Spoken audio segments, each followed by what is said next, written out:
Good morning. It's lovely to see you. Great to be here inside. It's so beautiful out there because we're just high enough to be up in the clouds.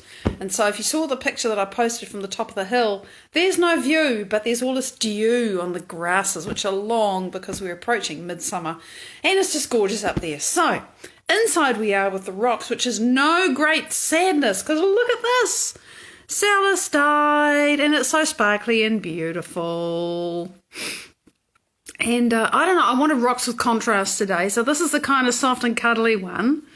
Good morning, beautiful beings. I can see you jumping on. It's a blessing to have you with me. Look at this. It actually looks pretty pale in the artificial light today. Good morning, Heather. Good morning, Heart Eye. I don't know who you are, although I'm sure I should remember, but it's lovely to see you. You're up the top of my screen, so I can greet you. So, you know, shiny, sparkly celestite. I love this because it's got the big crystal there and the little ones, and there's the bottom. It's from Madagascar. It's back to front, but that says MG in a thing, and it tells me that it's from Madagascar because I know the little system on the label. So, celestite. And this... Good morning, Linda. Oh my goodness, you're not on grandmother duty at the moment. Amazing. Arrived early from the Grandson Nebula. Oh, of course, because it's Thanksgiving tomorrow. Wow, yes, everything stops for Thanksgiving. So, bless you. It's lovely to see you live. So, what we have here is chrome dioxide from Nyimba in Zambia, not too far from the Gambia. And I know it looks black, but it's actually a very, very dark green, and maybe you can kind of see that. And of course, the white crystals in there are quartz. You can see the hexagonal shape of them. They're not perfect or fabulous, just like us, but they are perfectly fabulous, exactly as they are. So it's quartz included. Good morning, Colin. Lovely to see you. Jen, hello. So yeah, this is chrome dioxide, and what a wonderful sparkly thing. Sparkly, black, disorganized, imperfect, and perfect. So there it is, and it doesn't really have a top or a bottom. It's just itself, like you and me. So there we go. I'm sure somebody will see a shape in that. I just think it's fabulous. You know, you look for things that you recognize. That's what the brain does. It organizes things by association. So what does that look like? Doesn't really look like anything, but I like it because it's sparkly. So there we go. And last but not least, something else that's sparkly and shiny, but very different. This is flint, and it was given to me a long time ago now. Well, it seems a long time ago, and who knows whether it's actually been used on the end of a spear. You can see it's made to be lashed onto something like this. And, you know, actually killed a bison. I don't know. I'm presuming it's somewhere from the Americas. That's all I know about it. But isn't it fabulous? You can see how carefully it's been worked. And it's beautiful. And yeah, there's always somebody who thinks it looks like a Christmas tree. And it does. It's the beginning of the season. I'm trying to ignore the fact it's November, for heaven's sake, and all the Christmas decorations are going up. It's like, really? Come on. It used to be the 12 days of Christmas, and now it starts in November. So, anyway, there we go. Those are today's rocks. And today I want to talk about the whole emotional addiction thing, and not perhaps the way that people would normally think when you say the words emotional addiction, because there's a group that I'm in. Yeah, oh my God, a group that I'm in, I know. Hi, Andrew. It's like, this is a really different group, and I actually find myself participating there, which is a rare and wonderful thing. And somebody posted a question about a friend of theirs who is just sort of spiraling, going down and down and down, and they've done so much healing and they've done so much work, and it's just getting worse and worse and worse. It's like, what's going on there? Janie, it's great to see you. Hello. What's the deal with somebody who's just, you know, they're doing all the work and you know, they're healing themselves and they're analysing this and they're working that out and they're looking for the meaning and the feeling and all of that. And there's this big long list of all things they've done, and they're just getting to the stage where, they practically want to die, I think. There was no talk of suicidal ideation, but the feeling that I got from reading what the description of what this person's going through was just, oh my God, what's the point? This is just awful, and it just gets worse. And they're saying, what do I do? And of course, reading this and observing it, feeling into it through my lens, I thought, oh yeah, it is totally a trick. Well, I start with crystals, or when I'm out in the garden, I start with flowers, Janie, because it gives people an opportunity to jump on, and it also raises the vibration, right? And I love to do that. And by the way, talking about emotional addiction, I'm not going to go into deep, dark, ugly stuff, because that's not what we're about.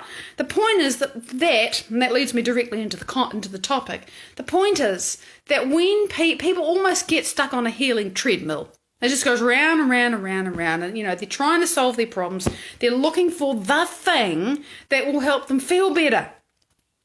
And this is the reason why it doesn't work. Okay, and I actually wrote this out, but I decided I'm just going to talk about this because I haven't talked about it for a while, and it's really cool. Hello, beautiful Rose. I can see you up there. I don't know who you are, but welcome.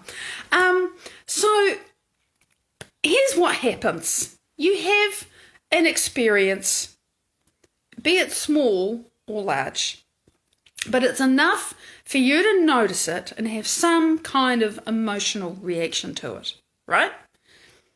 Event.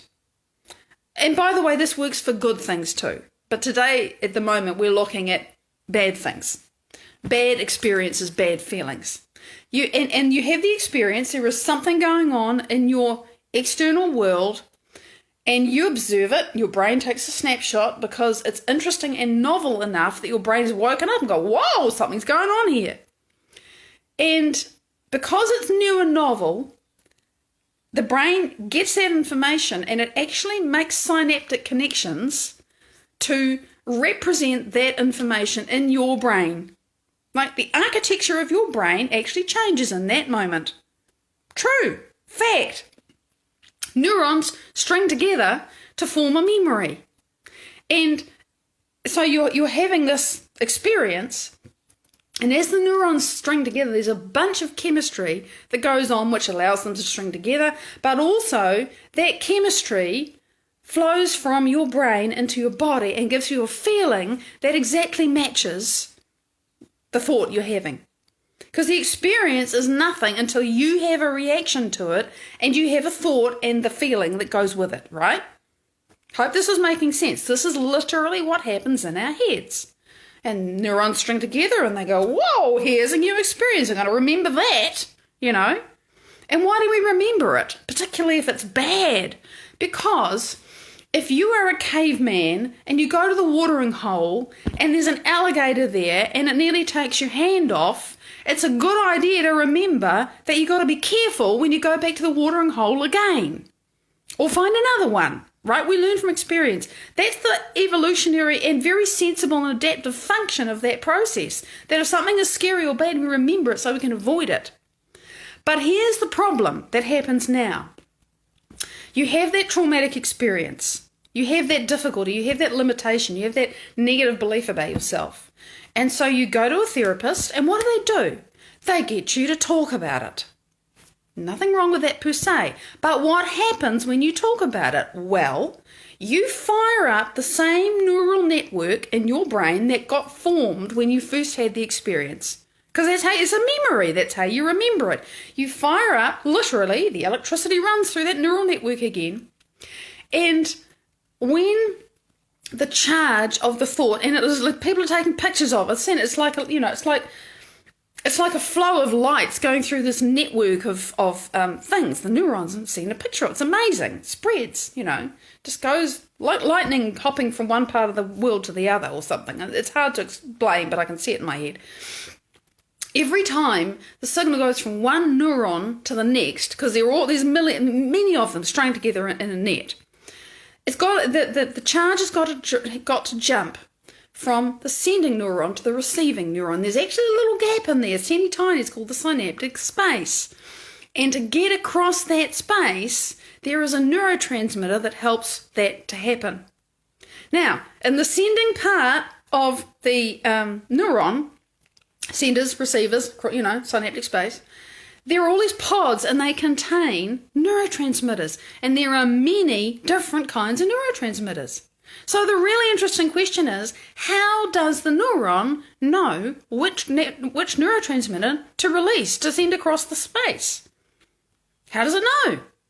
Well, it turns out that thoughts have frequencies and the neurotransmitters are selected by the frequency of the thought. That was just an astonishing fact when I understood. They're like, oh my God, you mean my thoughts really truly have a literal frequency that you can measure? Yeah. So angry thoughts activate acetylcholine, which is a sort of, it's a useful neurotransmitter, but you have too much, you'll be in a rage. Sad and depressed thoughts actually activate the stress hormones, right? It is a stress state. Joy activates dopamine, happy.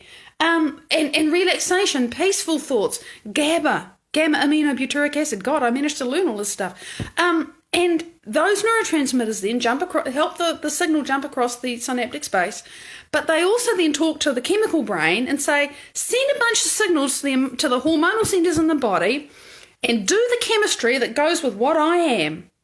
So if you have dopamine, you're going to feel fantastic. If you have a bunch of acetylcholine, you're going to be so angry.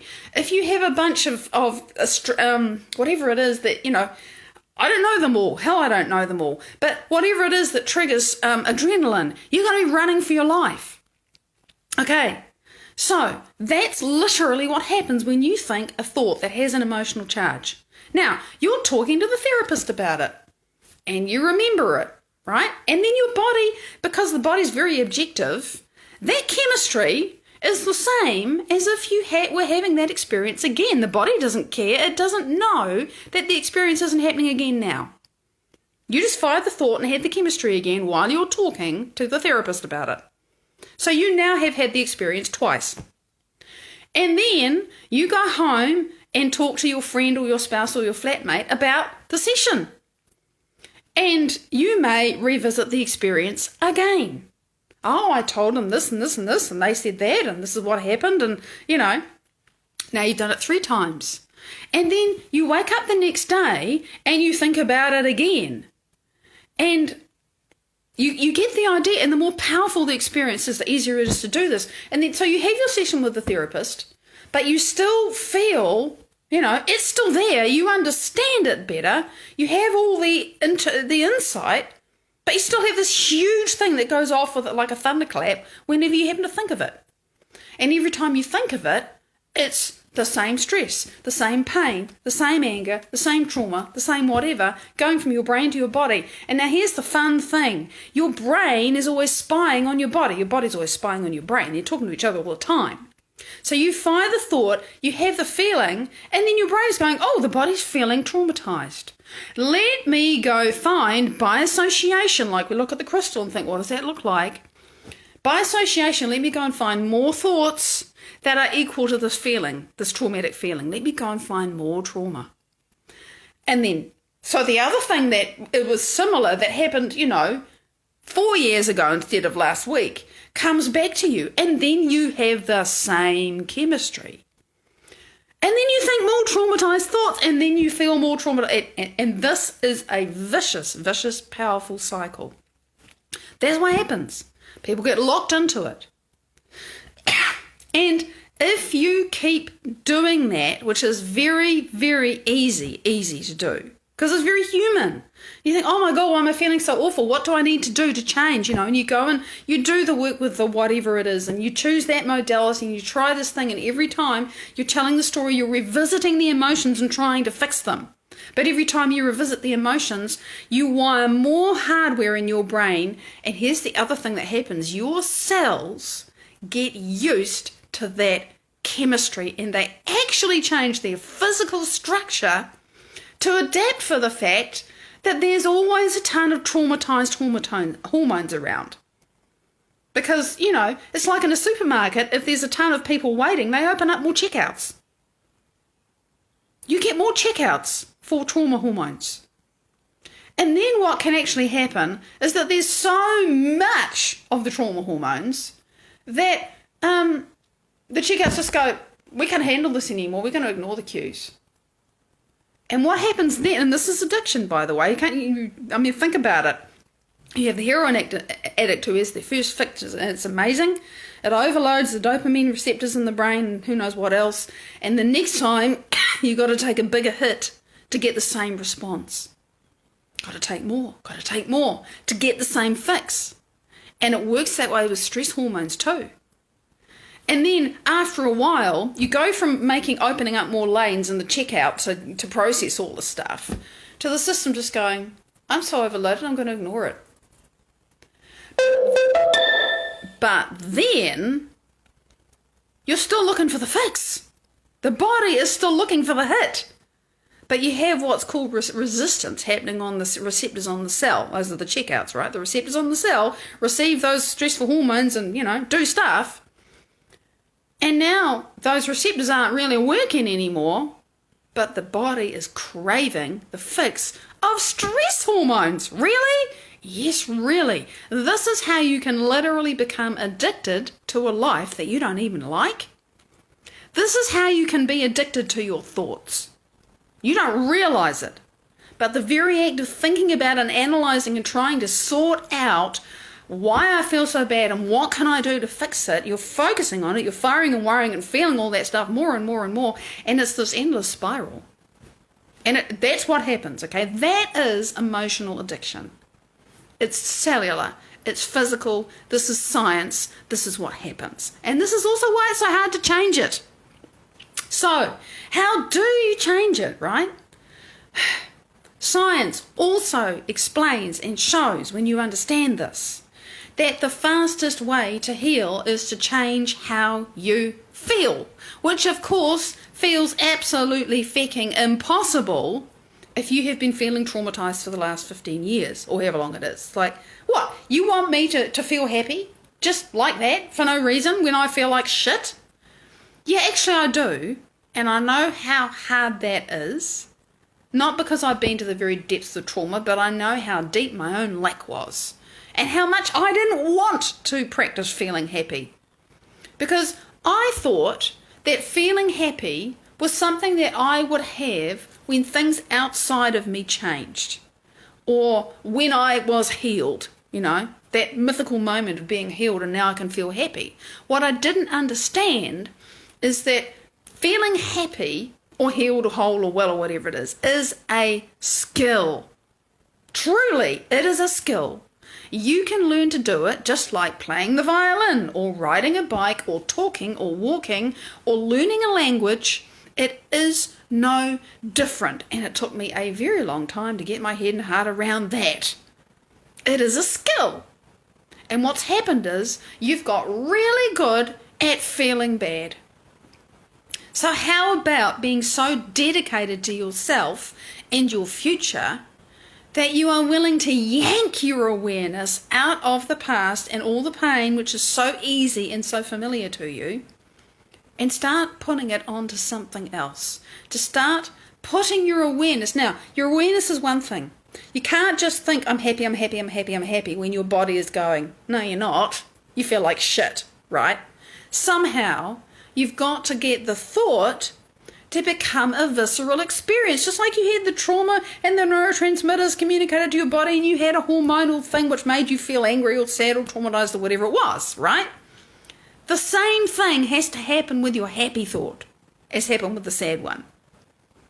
And therein lies the rub, because your body is now addicted to trauma or sadness or anger or bitterness or shame or whatever it is, and you have to break that addiction.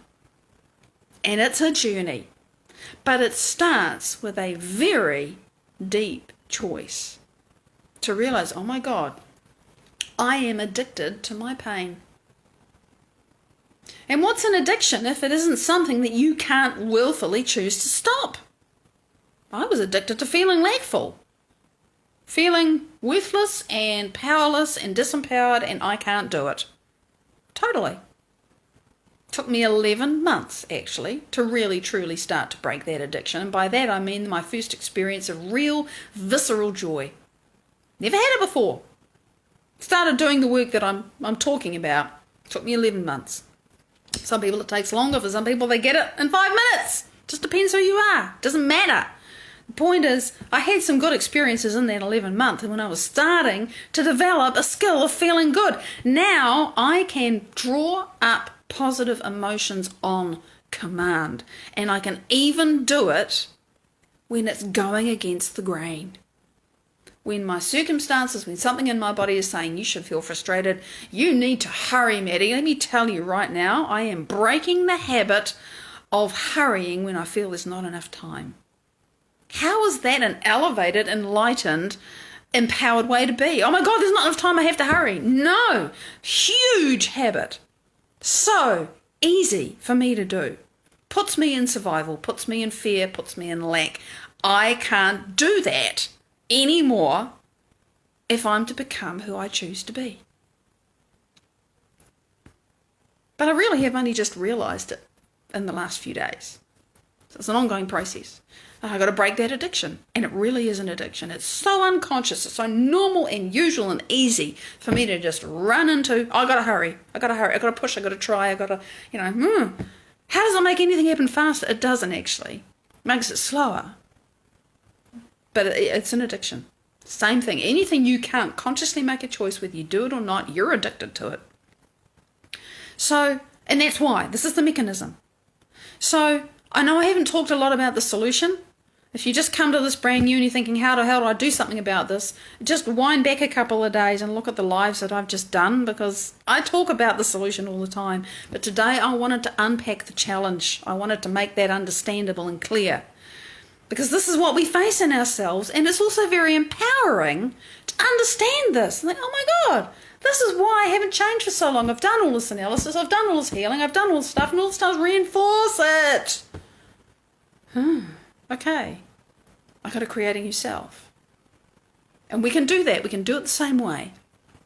You just got to understand that's what you're overcoming. All right, I'm out of time. I just looked at the clock. It said 22:22. Big love. I will see you tomorrow. Bye-bye.